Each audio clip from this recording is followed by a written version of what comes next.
Let me have a look back. And 22 years ago, Kyrgyzstan started, with independence, started a journey from state-controlled economy towards market economy. And along this journey, there have been winners, hopefully the majority of the population, but also losers. And I think particularly of those who had a pension. This pension was eaten by inflation. Elderly people who were believing strongly that the state would provide for their needs during old age. And of course, a lot of social services such as schools, hospitals suffered from the lack of investment and the shortness of funds. So what we saw was an increasing inequality. Of course, opportunities for many Kyrgyz also to launch their own business and to strive, but also deterioration of social services. The good thing of the Babushka adoption program is that I think the support goes really to the beneficiaries. There are very little overheads, very little money which goes into the bureaucracy, I would say. So it's quite an effective program and a program with a very nice human dimension. Which is the reason why I would definitely encourage other people to also donate and participate.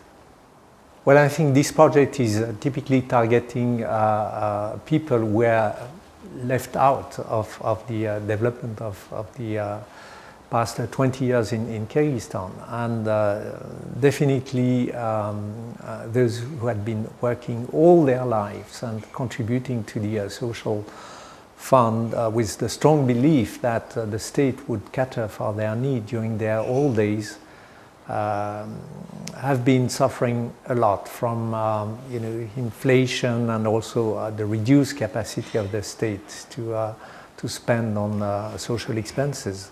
So I think that Babushka adoption has definitely filled the gap. I think it was also visionary and courageous to target babushkas and dedushkas because, I mean, normally people feel a lot of sympathy for kids. Now, kids are always cute and nice, and we know that there are many programs and many organizations which are typically trying to help kids.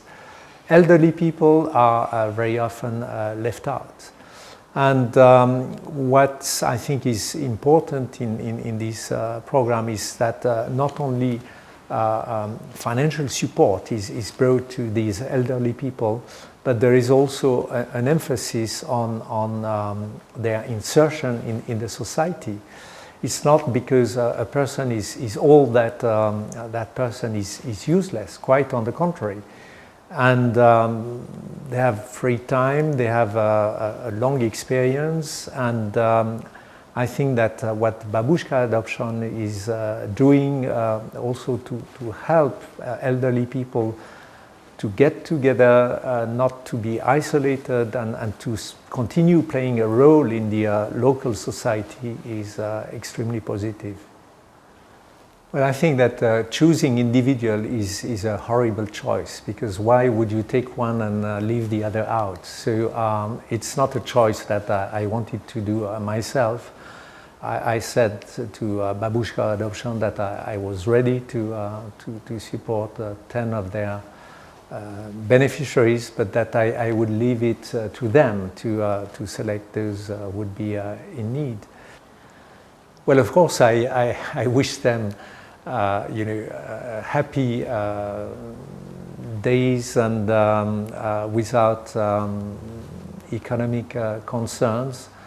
But I wish them also that their contribution to their families and to the society be recognized and valued, And I hope that partly through this program they will be better integrated in the society. As I mentioned, this is certainly the most concerning problem for elderly people in Europe, not only in Switzerland, but in most of the developed countries. And I think that we need to make an effort to integrate elderly people. And as you can see, unfortunately, even though I've spent 3 years in Kyrgyzstan, I did not manage to really learn Russian, except for a few words. So this is something which I, of course, regret, but I didn't have much opportunity of establishing a personal rapport to all of them. But I know that this is precisely what the Babushka adoption program is doing. No? It's not only a financial support, but it's also a regular visit and invitation, for instance, for social events, a concert, and this is, I think, also a very important contribution by the project.